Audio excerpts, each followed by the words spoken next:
Okay, guys, we are finally back in action. It is Jay&Jae with Second Chance Kind of Love. Yes. It's been a while. So wait, so funny thing is he listened. So this is our first time live with the couple. We are with the Perkins. Give it up for Chris and Thomas Perkins. Christine, I call her Chris. So we've done this. We did it before. We started in 2022, and it was COVID, so we were interviewing people virtually. So this is our first in person. Yay. I'm so excited. So are you guys familiar with Club Shay Shay? Yes. Okay. So he has either a bourbon or whiskey or something like that he has his guests try every time. No. So she's with child. I got surprised today. You hear me? I did not know. She was like, you better come before Thursday. I didn't know she was due Thursday. Okay. So with that being said, we are going to, so my husband and I, we have a business and we have Hydrate Boost. It is all the flavors, apple teeny, peach bellini, coconut colada, raspberry limoncello. We're going to let our guests try it and the kiddies can try it too. Right. You want to start? So we're taking shots. Shots. Baby shots. Okay, this is raspberry limoncello. This what? Raspberry limoncello. So it's 4 flavors. They give you energy. They have complex vitamin Bs, like 4 vitamin Bs, hyaluronic acid for your skin. It has dextrose, magnesium, potassium to replace your electrolytes, give you nice energy, whether you're working out or recovering from alcoholic beverages. It's a great, and it's so one packet is like equivalent to 3 cups of water. So it's good for athletes and children. Brielle loves appletini. Every time she comes to the door, can I get appletini? So this is raspberry limoncello. Try your first. Smells good. Honest opinion. We want ice. Yeah. Okay. I'm trying to think. You remember that promo we did with the water? That's what it reminds me of. I can't think of the name of it though. I don't know. Yeah. Okay, peach bellini. Peach bellini. Okay. Peach bellini. Right now, I like the original peach bellini. Let's see This how it is the stands up. kid-friendly version. You taking it back. You Ooh, it smells really good. It smells peachy. Okay. Oh, That's good. okay. That's good. Okay. It gets better. Yeah, that's nice. Coconut colada. Uh-oh. No, Get into it. coconut colada. So when we set up at the Thank you. gyms, every time people come to our tables, they're like, which one do you like the best? We're like, everybody's taste buds are different. You have to try it yourself. Because what we would recommend, we get surprised all the time. And most people who say they don't like coconut colada, You like that one, don't you? Yeah, and I'm not a coconut person. I know You're not a coconut person? Mm-mm. See? Everybody says I don't like coconut at all, It actually. tastes like a drink. That's what you like. I know. Look, I know. He knows his wife. I know. And because it's mixed with pineapple, so it's not just coconut. Right. Whatever. That's why she Appletini. Appletini. Another one. And another one. And another one. You're going to have to leave one of these for after birth. Yes, absolutely.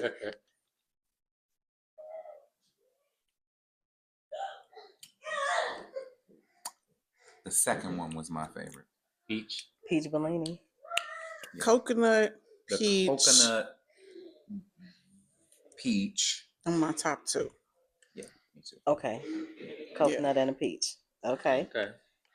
Typically, appletini is it's between appletini and coconut colada. Coconut colada. Yeah, everybody's different. That was nice. But okay. Yeah, that's good.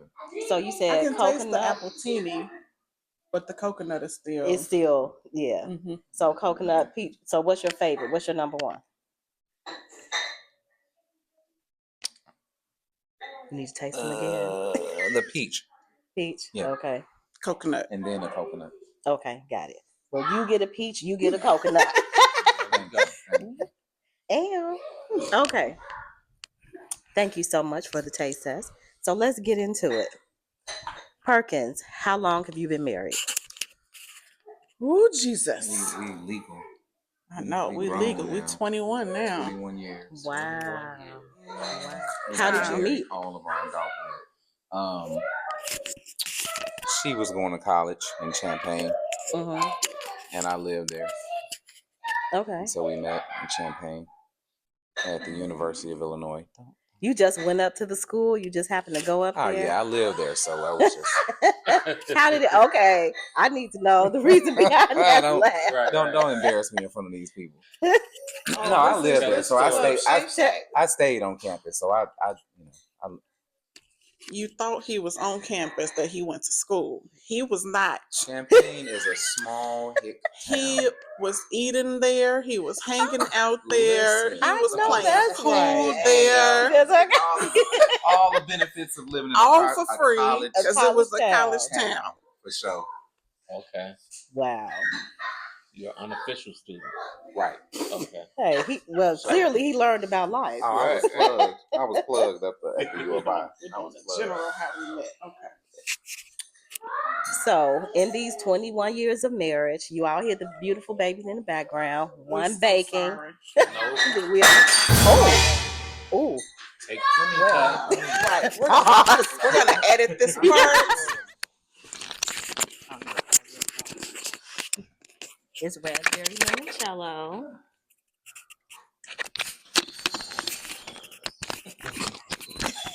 Tell me your honest opinion. Tastes weird. It tastes weird. Okay. It tastes nice. Okay, this is peach Bellini. If you don't want to, I'm going to say you can pour it out. It's peach Bellinis. This is easy. It's easy. That's the first time we got that one. Because I tasted it before. I ain't Oh. tasted no peach Bellini before. It's Tastes good. like something you had You like before. that one? That's good. Okay. This is coconut colada. It's your Wait, say it favorite. again. That's my favorite color. Oh, blue it is. So it's coconut colada. Then I'll tell you the ones your mommy and daddy like the most. Favorite. That's your favorite? Okay. This is so good. Man. She said, man. Okay, this is the last one. Apple teeny. She said, man.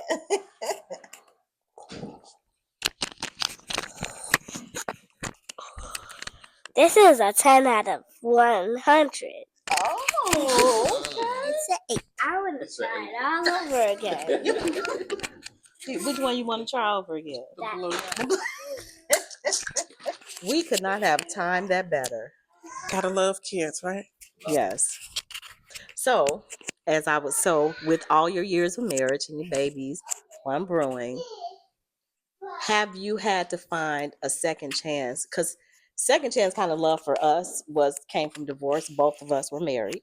That's how our second chance happened. But a second chance can happen within a marriage. So, have you guys experienced that within your marriage? We have experienced many chances. I think most of the chances were given to me. But I wouldn't let her divorce me, so we I couldn't love do the it. honesty. I love the honesty. Yeah, we passed second. I think he was on his third, maybe fourth chance.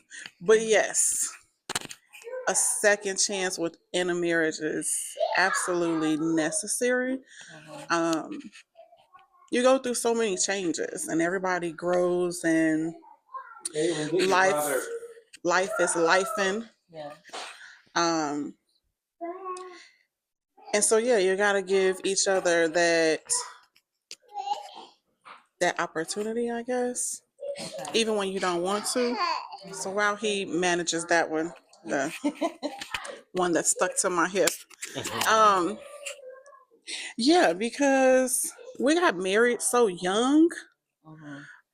We went through a lot of stuff, and it was hard. It was horrible. Like when you get married young, you don't know yourself. And so when you start to become a for real adult is when I think that second chance comes in, because you're a totally different person at that point. When we got married, I was 18, he was 23.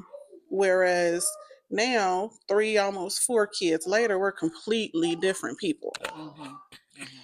35 hit. She was like, I was. 35 hit. 35 was like she a was life changer for done. me. I was done. I wasn't given no more chances for him to fix nothing, to act right, to change. I was like, I'm out. Good luck with your life. We're good. We could raise these at that time 2 kids together. You can have them all week. I will get the weekend visits.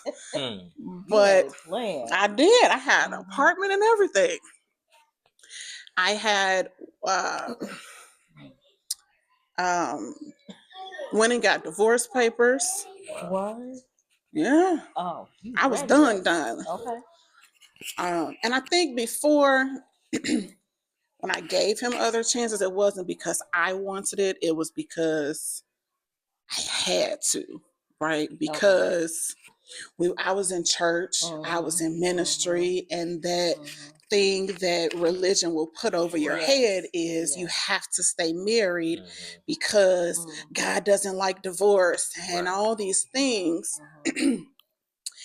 And then 35 hit, and I was like, screw all y'all religion. I am out. And I made some very concrete demands. Okay. And if he couldn't do those, I was done. Like I was already out. And to this day, I still will ask him, "What you do with them divorce papers?" And he has no idea. It's like I wasn't signing them. The thing about getting married is part of those vows you have to be able to say I do to yourself first.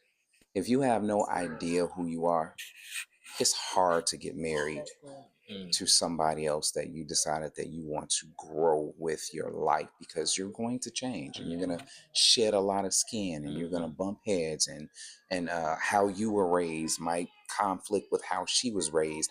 And then, I mean, like, we gonna be real? Okay. You got a set of generational curses in your background that I have no idea about. And when I meet you, of course, you ain't gonna see that. Oh, you know, you good with it. You meet what? Representative. You meet the representative. You meet the representative. And so now your demons and your background and your generational curses, now y'all two together. So my stuff is coming together with your stuff. And so now the enemy is like 2 for 1 special. So the moment you get married, that's when he owns you. We have not had a break in our marriage.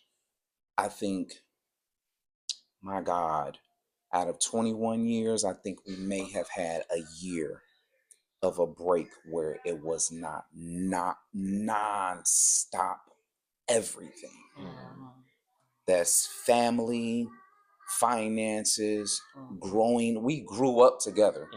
So we've grown up together, and it's very imperative that you have an understanding of what that covenant means when you get married. And most people don't have a clue, and that's why you're seeing people they not making it 3 years. I think when you get to talking about a second chance too, is when we're Christians, it's hard because the life that Jesus lived, we're supposed to replicate that. And he told us to forgive.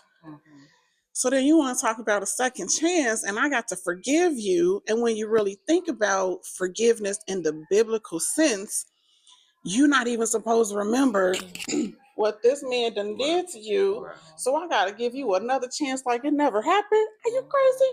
because I just cursed you out.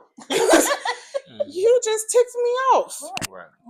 And then when you read it, he says, how many times am I supposed to forgive? Like, give me a number, because I'm an analytical person. Go on and break this down for me. It's a big number. 70 times 7, but that's for one sin. That's for one cursing out. Sorry, but that's for one fight, one disagreement. That's one time, and we're doing multiple things throughout the day. Absolutely. And you want me to do this again? And then I still gotta live with you. Yep. And I still gotta grow. I still gotta get over it. And so that second chance is supposed to be as if nothing ever happened before. That's hard. And it's hard. Another thing is, what was your family structure like? A father in the home will determine everything. I grew up with a couple of stepfathers, couple of boyfriends. There was never a father in the home for me. For her, the same. Only had one stepfather. You only had one stepfather, right? But my dad was not present. So. But her biological father was not present, nor was mine. Did you all know them? Or? I did not find out who my biological father was until I was 32. That put a strain on our marriage for about 8 years because I was so far in depression. But that plays a big role. That plays a huge role because the absentee father will paint the picture of how you see your heavenly father. And an absentee father means that you don't have your identity. An absentee father means that now I'm a little grown. I think I have an identity. I'm looking for my identity. And if it is misplaced, then I got me a girlfriend, so I'm good now. All is good because I got the love that I didn't get at home. I got the love that I didn't see growing up. You know what I'm saying? I didn't see a mother. I didn't see a man be there for my mother. I mean, be there, be her protector, be her support, be her backbone. I didn't see them walking side by side. There was never an image of what a man is supposed to be like in my life. I have had to, unfortunately, bump my heads with my wife, trying to figure out what it is, why she trying to grow me up. And so, man, that's a big one right there. That's a huge one when you don't see a good example of what marriage looks like and you finna get married. Because now you have to share with someone all of your downfalls, all of your disagreements and everything that you encountered. And then what happens is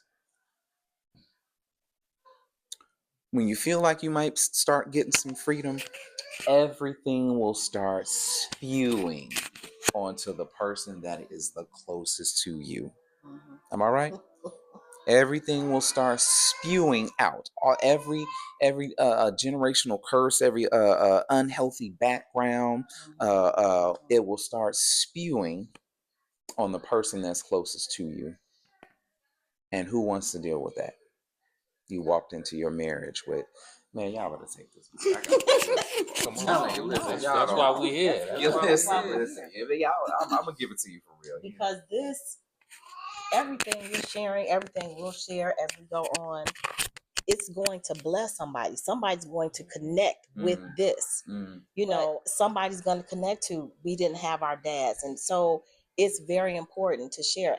I am very, very big on being transparent because transparency is what helps people.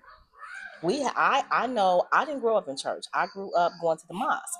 So with me coming to get saved, I just realized how much we spiritually cover stuff up. We throw scriptures at it. We don't tell people how we tell people to forgive and stay in your marriage, we don't tell them how and why, and how and to hold the other person accountable. Yeah, you can take just stay with your husband, baby. That's what we do. But no, who's gonna address that? And that's what they said. You got to stay married. You entered into covenant, and God's. Then it creates the complex that God is this awful. Yes. Stay where you are. And now, while I was not physically abused, I didn't like we said. 35 was a big number for me. It wasn't until 35 that I realized I've been mentally abused because you're not listening. You are saying things and you know how to push the knife in and turn it. And I'm in ministry, and so I have to keep up this face. Not only in ministry, I'm a leader. And so slide down, pick it back up. You got to keep the front like everything is great at home, and then I still got to come home after I have led people in worship, after I have warred and oh my God, you brought deliverance and all these things, and then I come home and I have to deal with the man that don't want to come to church, the man that doesn't know himself, that, like he said, didn't have the Father, and I'm trying to help deliver you while I'm in pain myself. And all I have is, don't get divorced. Yeah. Why? Until God hits you with and I literally was crying to God, like, this just cannot be right. There is no way I should feel like this. And God, when I finally asked, God was like, I am a father first. I would never want you to go through this. You have a choice, and either whatever choice you make, I'm going to back you. But I'm a father first. You are my daughter, and I've watched you be abused. And that's when I got the strength to be like, I'm out. It's all I needed, because all these religious people is crazy talking about stay in this marriage. Y'all see the nice social Thomas, the hug on me when we're out, but behind closed doors, I'm not heard. I'm not cared for. I'm not the things that I need in protection. And then you hear God say, I'm a father first, and it just kind of rocks your world. Because I was raised, God is God, not God is Father. And when he tells you that, because I had an absent father for years, he had been slowly showing me what father was. It meant the world to me that somebody cared enough to say, no, you're done. He had a chance and another chance, and over, we're done. Start getting your stuff together. And that's what I did. So once you got to that breaking point, what shifted in you? Because you're here right now. So clearly you made some tweaks, some changes. Of course, we're not going to be perfect, but what kind of come to Jesus moment did you have to say, hold on, baby girl? No, you're not. On our second date, I came. Second date from when you first met? Yeah. Okay. Like our second date. We weren't dating. Our second encounter. I was like, all right, well, you know what? I'm gonna come back and see you there. So I came back to the dorm, the cafeteria, to see her. And when I did, I had a vision as I was going in right there. I wasn't asleep. I wasn't dreaming. It was a walking vision. Everything in the dorm slowed down to a stop. We are in a basement. There was no windows or anything. The ceiling opened up, and a light was shining down on her. I never let her divorce me, because I'm like, and I'm not, at the time, I wasn't a spiritual person. That's the first time anything like that had happened to me. So God showed me her, and it's not, and so when you find a wife, you find a good thing. She's a gift. And so this for me was a gift. I didn't know how to treat it as a gift, because I had so much stuff going on. But it was something in it. I could never let her go. Plus we had kids, and Look, Every see? time. That's funny. Look, it sound like So we got kids. I think for both of us with the kids, I didn't want kids in my family, even though no one ever said it to me as an adult looking back, were a burden. Like we got together, we doing the grown up things. Damn, here we go. We have a kid. Kids were burdens for what I saw in my family. There were the kids were burdens, and the men were gone. A lot of women in my family, raised by my mother. All I saw were women, and the ones and the men that were around was being talked to like trash, treated like dogs, like you beneath me. And so you get out what you put in, and the kids end up growing up with misplaced identity, misplaced gender roles, which is a lot of what she had to deal with me because I didn't know how to be a man. So it goes back to the kids. I think probably for both of us. Not for you. Oh, she ain't went in here. After the first child, we was like after Caitlin, we was like, you know what, we can co-parent. And then after the second, it was like with the second baby, she was 800 miles away with no plans of coming back home. I called her up on the phone, and she was pregnant. I said, "Baby, please come back home, baby. Please, baby, please." What? Missing the whole question. I'm giving this story. Right, but for me, Lord, for him, For he me tried the is- kid thing, and that's how I said earlier is you can keep them during the week. I will get visitation on the weekends. We could figure this thing out. The kids didn't work the second chance. Okay. So the kids didn't work. And he literally begged me. He was like, please don't leave. Like, what do you need for real? And I gave him my list. I had a list.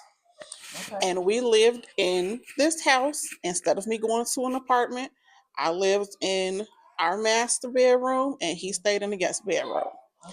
And for about a year, at least, he had to date me.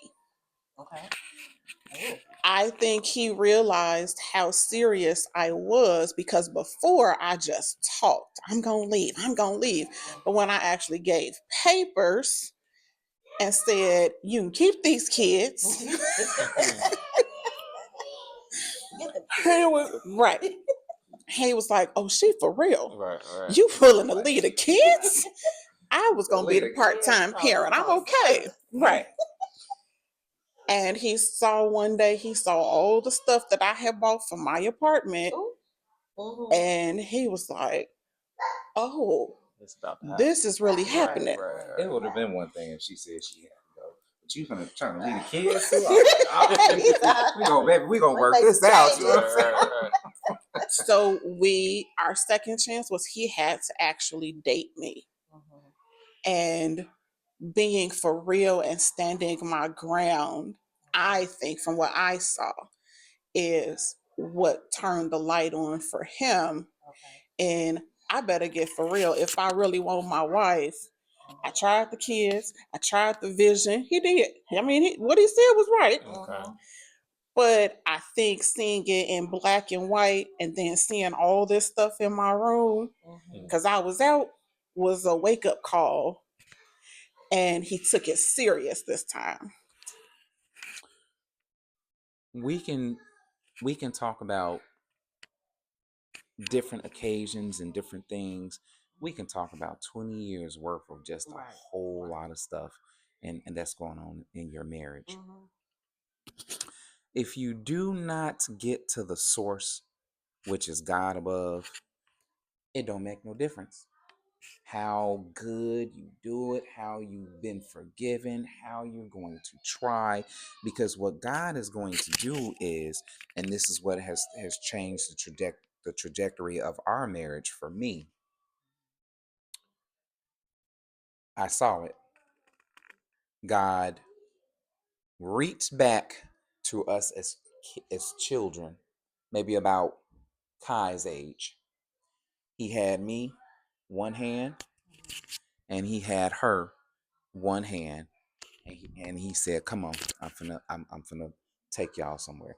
That is what changed for me, because what he had to do in our covenant is go all the way down to our childhood and start repairing things from there. And that's where we are now. He's so deep. I I gave know. y'all. Listen, I gave y'all the real. I'm trying to tell y'all. Because your Come, girl come was on done. with it. Come on. I'm gonna tell you the truth. I'm just gonna tell you the truth. Okay. Thank Okay. God for the spiritual side. I'm Look not at with the God. fluff. I'm Yeah. just So keeping it real. I always say, without trust and communication, you can't have anything. So after the, whatever happened, how do you gain trust, or how do you continue to gain each other's trust, and how do you all communicate now? For me, my trust had to be rebuilt through consistency. And like I said, I had a list of demands, and it was hard for him because there was no room for error because I dealt with the error for so much, and I would make excuses for him. Like, oh, well, he's going through. No, Negro, I'm going through. And so it was consistency for the trust part for me.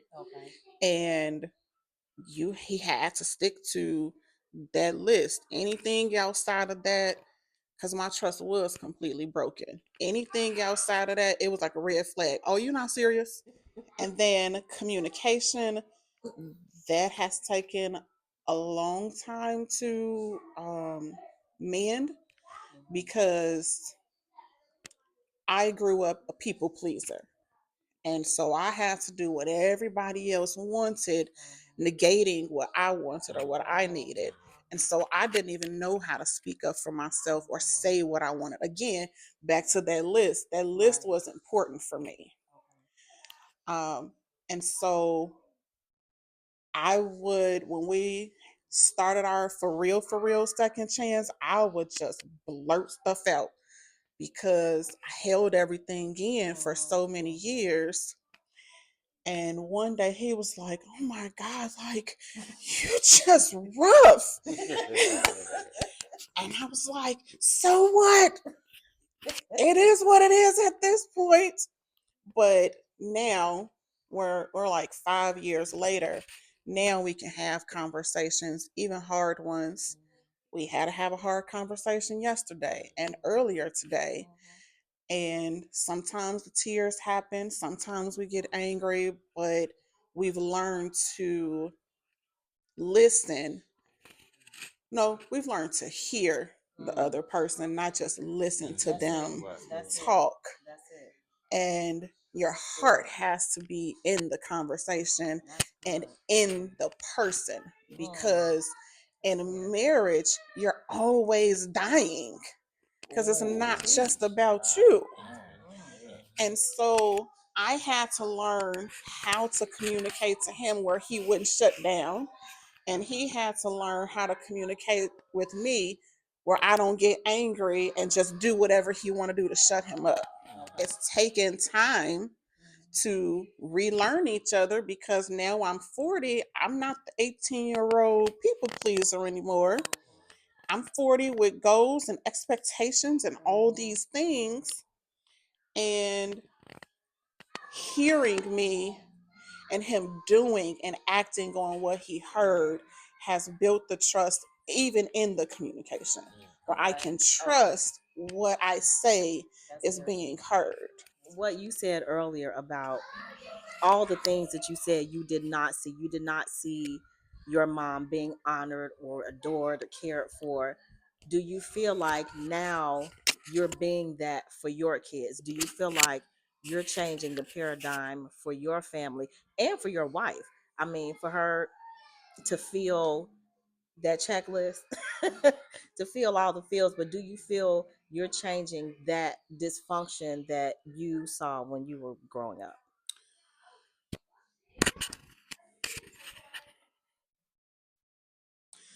It has been a long road trying to ch- change your upbringing. That's something that you can't just switch up and swap out. Like, you know what? I'm just going, I'm just going to change. It's not until I started getting the revelation from God that it's not about you. It's not about you. When you get married, that covenant means, like she said, dying to yourself. But if you don't know who you are, you don't even know what you die into. You know that you're dealing with a whole lot of issues. You know you're dealing with a whole lot of stuff. You know, we come with traumas. I was sexually abused. I dealt with watching pornography because I was sexually abused, and you know the things that came into with that. You know, look, I gotta be real. I'm gonna be real. I'm gonna be real. And so it's just so much that you have to deal with and that you're trying to fix, and what you think you can fix it by yourself. So many years I'm trying to fix it by myself, and I don't know how. No matter how good I am, no matter how on my P's and Q's I try to be for her, I could not fix it because I didn't know how to fix me. I didn't know who I was.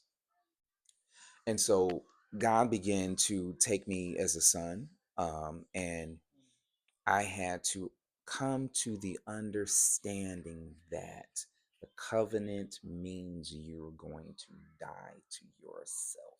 It's no longer your will. And where I believe a lot of what I've seen in my family is people not dying to themselves. I'm gonna do me. I know we got kids, but I can't wait for y'all to get about the house anyway.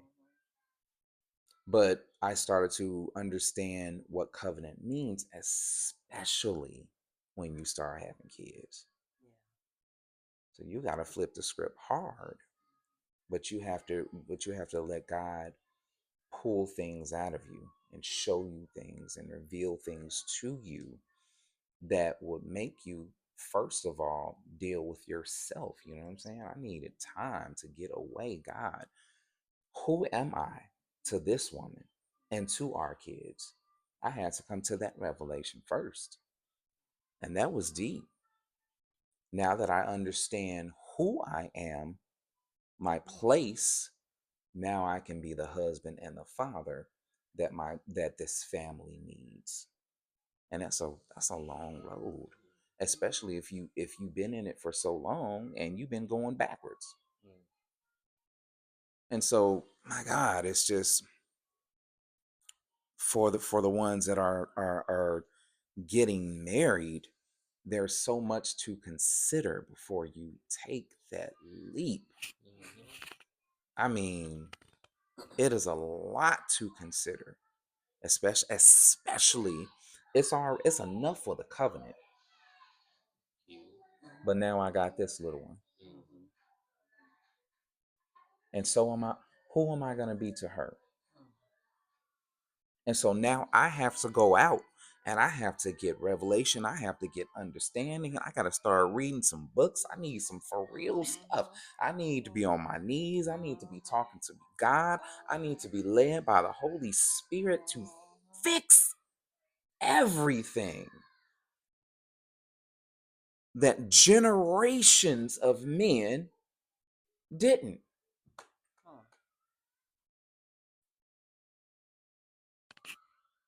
So I got to go back and I got to fix what my father didn't fix, my dad didn't fix, my grandfather, and because the enemy and the enemy want to take us out anyway.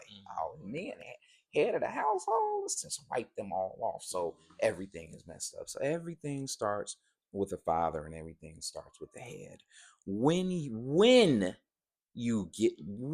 know your place, then I can make these happy. Now then I can make this one happy.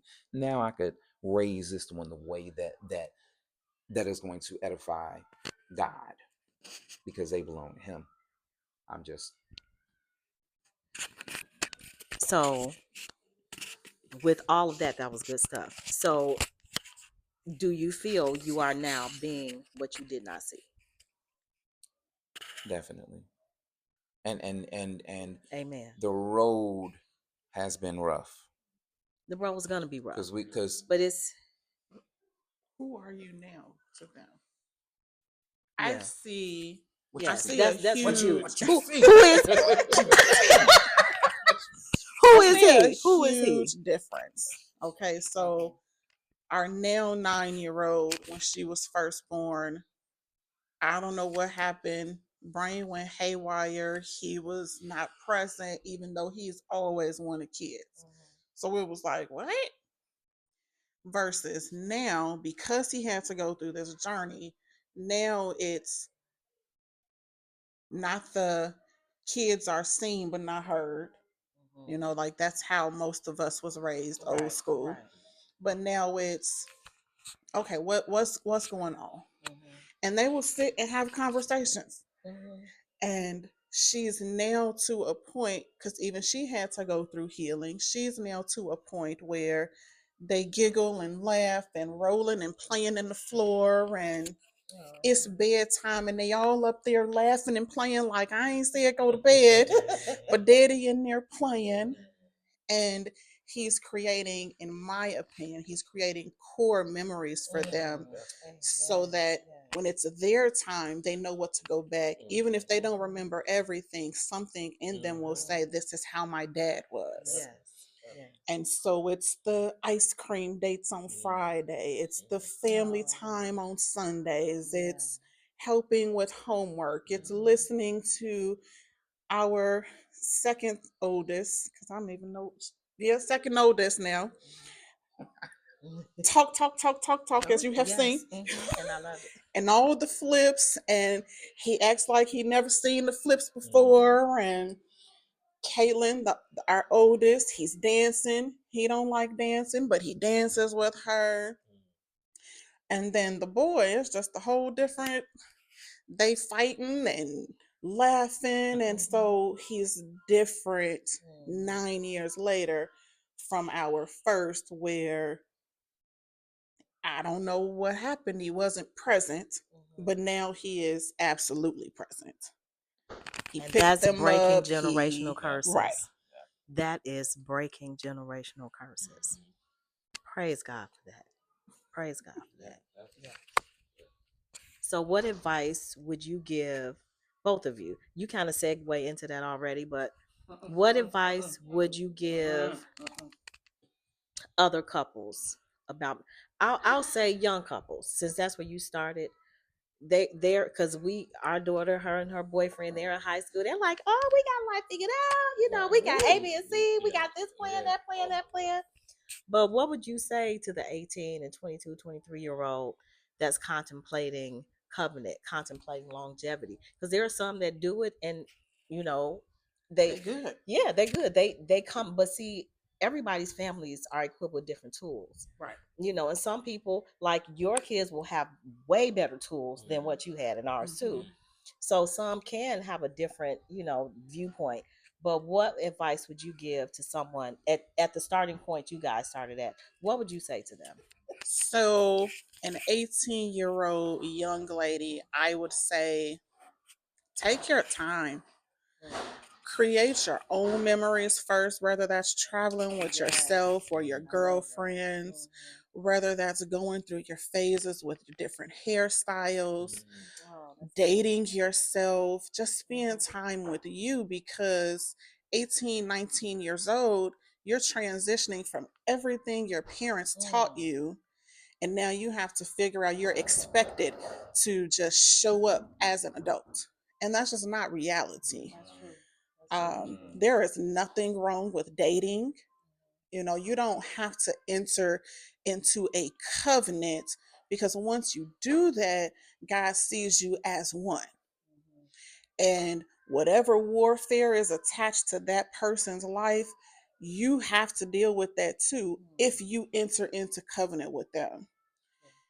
If you can date for a while, if you can date a couple years, finish college or finish trade school, or go after a goal or a dream that you had when you were 13, do something for yourself so that when you're 40, you're not looking back like, man, I could have, I wish I would have, if I had a, you have fulfilled that young adult desire of sometimes just being stupid. Like, I can't be stupid at 40 now. You know, you make the mistakes, forgive yourself, and keep going. But it doesn't have to be tied to a man. It doesn't have to be only in a relationship. Have fun with yourself, be mad at yourself, all those things, so that that young adult is fulfilled and not looking to be fulfilled by someone else. Oh, nah, That's an extra plate. Where's the plate? Man, that was rich. Yeah, That was it. rich. That was real. rich. Okay, to the young man or the young woman that has been abused in any type of way or and has not dealt with it, what advice would you give to the girl or the boy before they want to enter into a relationship? What advice would you give them to move forward before getting into someone else's life? What advice would you tell them for their lives? I would say um, get individual counseling so that you can start to dig deep into trying to find yourself, because we try to find love if we didn't get it, or where one parent may have been absent.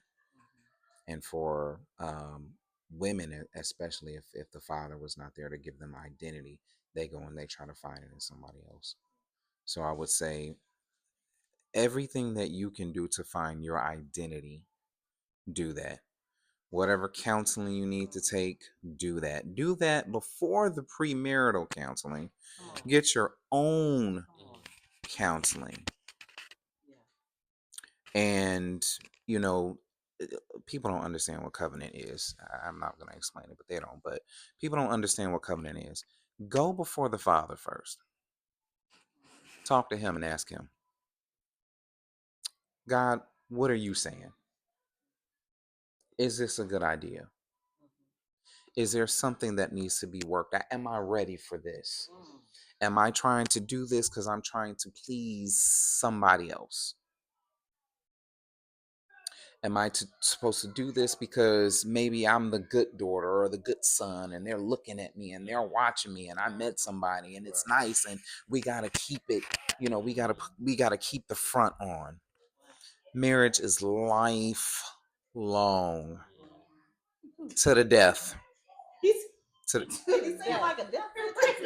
listen, it's to the death, and the more you know, the more you are not ignorant going into it, the better your life is going to be. I know people that have been married 20, 30, 40 years of hell, because at the ground of at the foundational point, it was a lot of mess. It wasn't in order. You know what I mean? You come with some of the old garbage that your daddy was talking about, and she come with some of the old garbage that her mama was showing her. And at the ground level, a house divided against itself will fall, and you already broke up from the start. So, and that's what I mean by no matter how we try it to get it together, we doing the best that we can. I'm looking at the camera. We trying to do everything that we can. Some people have been together 40 and 50 years of hell, and that's the worst. And so for me and my wife, we looked at each other. And for me, I looked at my parents. She looked at her parents, and we looked at how many years they've been together. And at some point, and man, so many years go by that's wasted in pain and trying. But for us, it's like, we gonna be them, or gonna for real do this. Right. You know what I mean? After them years start racking up and you start looking like. And so there came a point in time when we looked at each other and said, either we gonna do this or we not. Okay, so we're definitely gonna have to come back after baby girl gets here, because this is some good stuff. Because I want to go into family and their influences, good or bad. See, yeah, yeah, eyebrows raised. So you know, ready to clock that T. Okay, but but as we end, but to your point, I wanted to add that if you have been, because I was sexually assaulted, find you a safe space.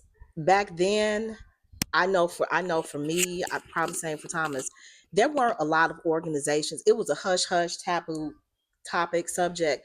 There are so many resources available now where you can go find, if you can't find a safe space in your home, within your family, within your network of people, there are organizations that you can go to and reach out that can help you deal with that, because that's traumatic. That's traumatic. And so you need to find somewhere. You got to spring, because if you springboard that off yourself, you're going to come back to sadness, guilt, depression, blaming yourself, you feel all types of ways. I wasn't believed initially. So I just felt like I just need to shut up, or I was going to hurt this person.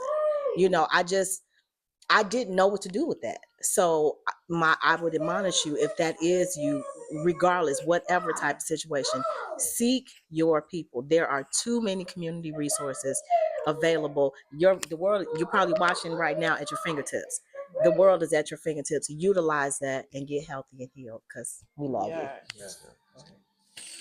As far as that goes, also what we tend to do is push it under the rug as far deep as we can. And sometimes you don't even remember it until God brings it back to you, or something that happens. So a trigger, right? So what'll happen is, I found the love of my life. This is my baby. I love her.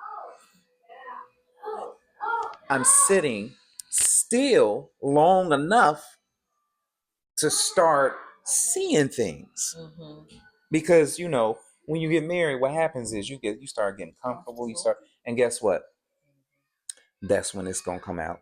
That's when everything gonna start coming out. And it's not that you mean to spew it on them and be toxic to the person that you love the most, that cared for you the most, that has taken care of you the most, that's for you the most. But being that that's the closest person to you, when you have held all that in, it's coming out. It's coming out. It's coming out. It's gonna come out. What your mom did, what your daddy did, if he was abused, molested, or anything like that, it's coming out. It's gonna come out, and it's gonna be that person.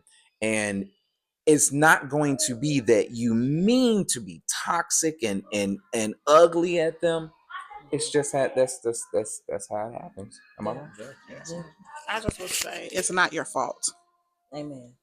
If nobody has ever said that to you, it wasn't your fault that you were abused. It wasn't your fault that this person, whether it was family, friends, or whomever, took advantage of you. It's not your fault.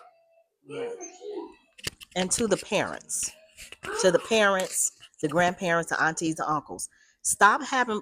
Look, I say this to my husband all the time. No, I'm gonna go walk in the room. No closed doors. When you have company, don't close the doors, because those kids learning something from somebody. It may not be happening in your home, but most assaults happen from people you know. We see on television where someone gets assaulted on the street. That's rare. Right. The bulk of the assaults, they come from people that you know. I knew I was grown. I wasn't a kid. I knew my person, brought a gun and everything. I knew him. Thought he was so nice. I worked with him. But even in that, protecting the kids, because the kids that I just saw a young girl's documentary. She was talking about she was in one of these big religious organizations. The pastor was passing her around, the bishop, but all their titles and stuff. And the girl would talk to her mom, and it was like, shh, one of them hush hush things. So watch. We have a responsibility. When you have kids and you love them and they're in your home, watch those kids. Don't let them go spend the night over Kiki in them house. Spend the No, night. it's no spending the night. I know my kids didn't like that when they were younger, but I'm sure they understand now. It's no spending the night, because no, Because absolutely what not. you do, they don't do over there. And you don't know who's showing up when they go to bed. When they go to bed. And you trust the parents, but then Uncle so-and-so then came in and saw little Missy, and something went off in his head. Wait. No, spend the nights. To your point, I went to one of my friends' home. I won't say no names. I went to my friend's home. We played together all the time. I was maybe about 10 years old, so I'm cognitive enough to understand. And we go to sleep. We go down to her basement. They had like 2-3 story. We go to the basement. The small little basement windows. I wake up and her uncle is standing over us. It's the middle, it's pitch black. I had seen him looking at me before. Ooh. But the uncle is standing over us, and I hit her. I wake her, I'm hitting her.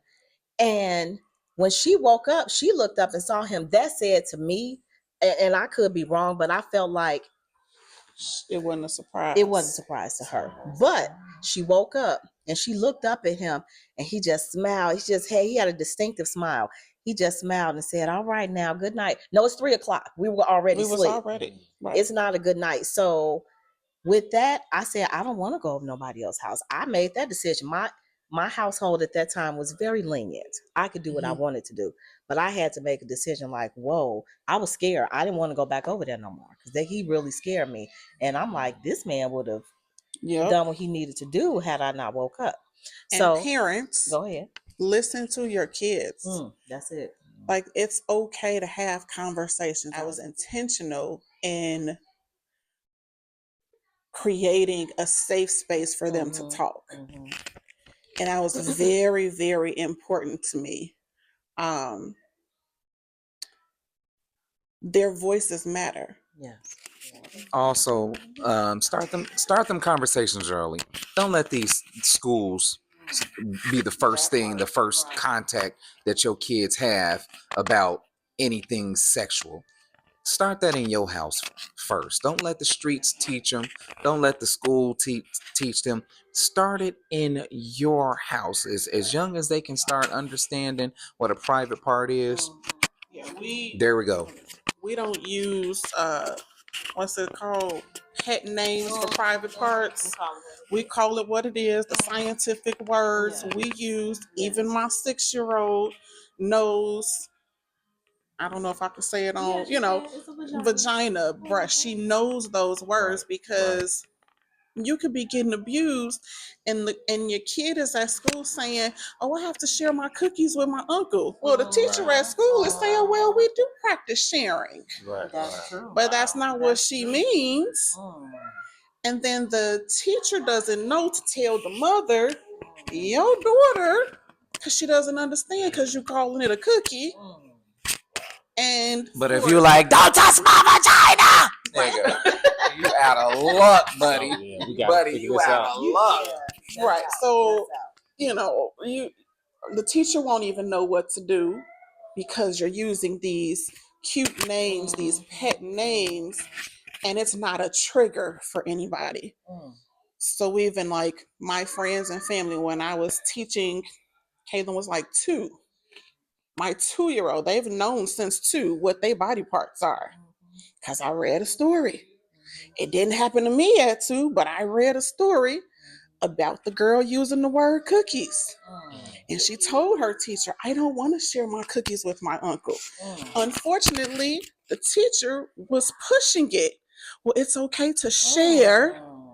We share and we be kind and we be nice when somebody doesn't have something. It's okay, because at that age, you're not thinking. That's not your first thought. So teach your kids the real words. So if they yell, he touched my butt, we know that it wasn't something else. Um, yeah. Never thought of it that way. That's crazy. But that's neat. Okay, you guys. So before we end, tell me one thing that you love about each other.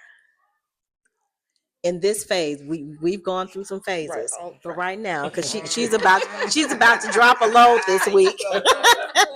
You go first. She is not short on words, as we have found out, right? No. I heard you pray, so no. One thing I love about Thomas is, does it have to be just for me, or is this like family for me? Okay. Is he's very attentive now.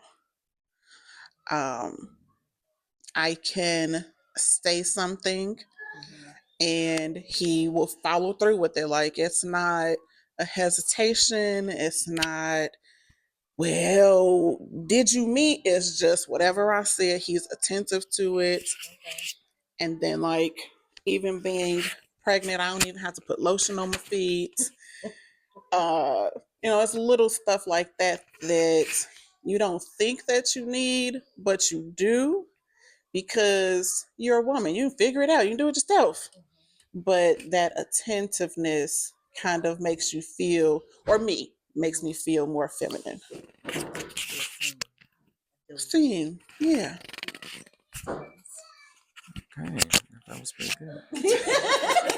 That's pretty good. That was pretty good, man. That's pretty good.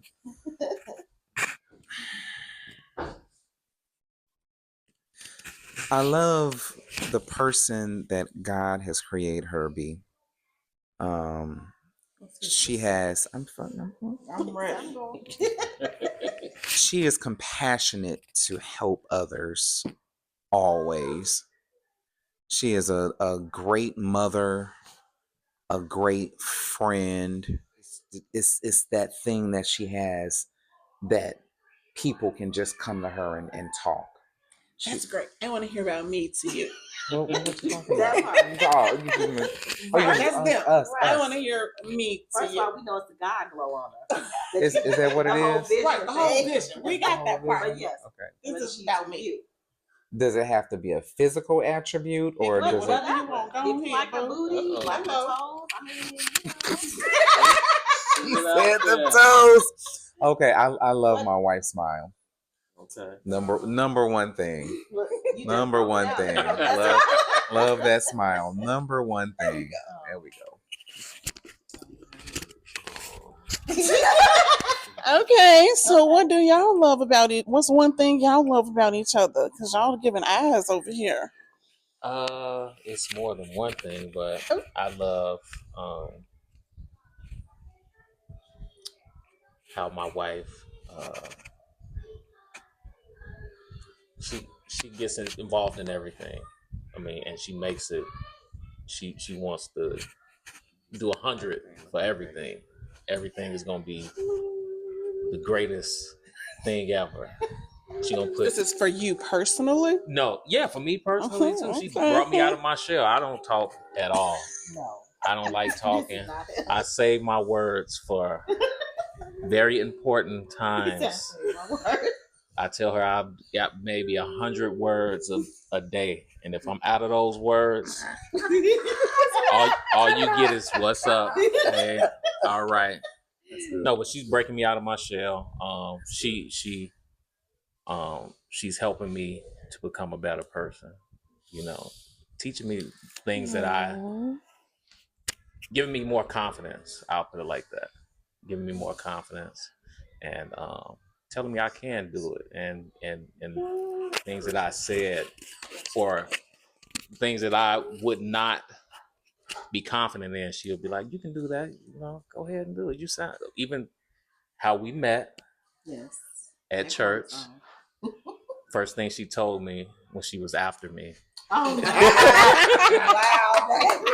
is that I sounded good. She said I sounded good playing the bass, and that's one thing I struggle with is just being confident in anything, and she gives me that, and I appreciate that.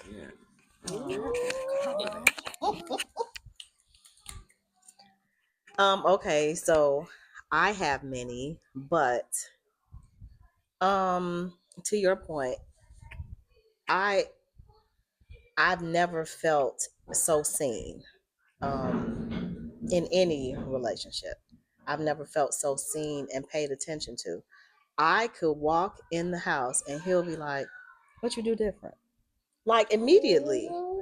And when I go to the nail shop, he'll come grab my hand. Let me see what you got this time. Like it's the attentiveness that he has. He pays such attention to detail.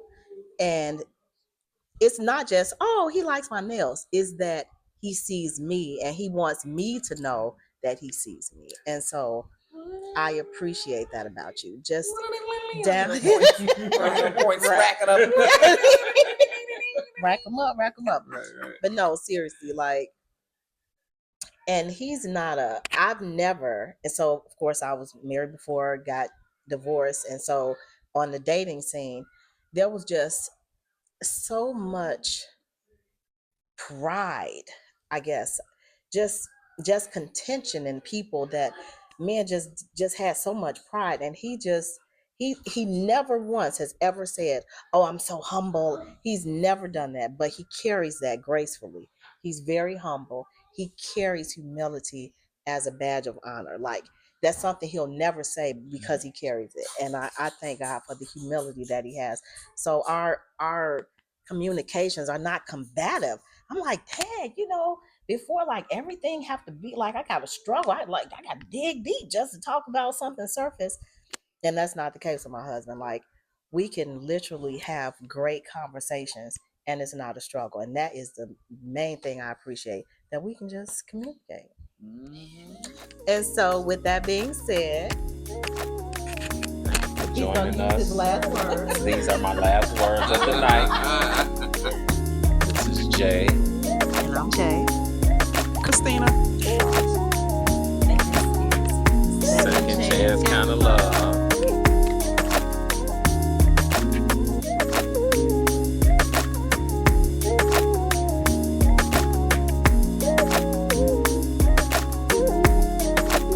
On his way.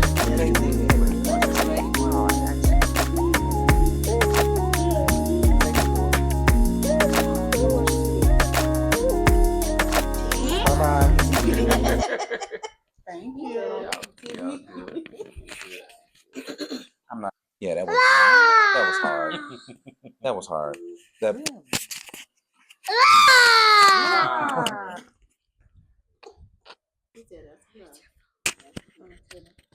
Okay, we're back.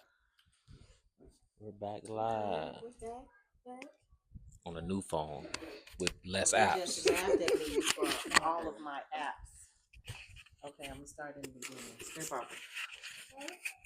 This is page 1. It's another page.